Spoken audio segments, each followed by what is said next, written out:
My name's Drogo. I just want to show you some of the amazing produce that we work with every day. We sell to customers. You've got leafy lemons from the Amalfi Coast.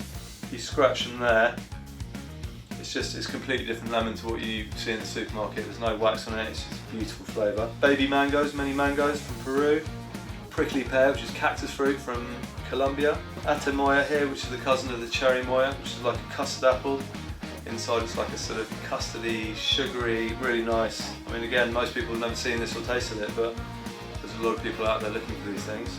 Papaya here, which is a yellow dragon fruit. So rambutan, lychees, all that kind of stuff. Dragon fruits, red. Globe artichokes, I mean, look at that, just fresh as a daisy. Yellow cauliflower, purple cauliflower, look at these beautiful baby artichokes. Multicoloured radish here. Many baby beetroots, stunning.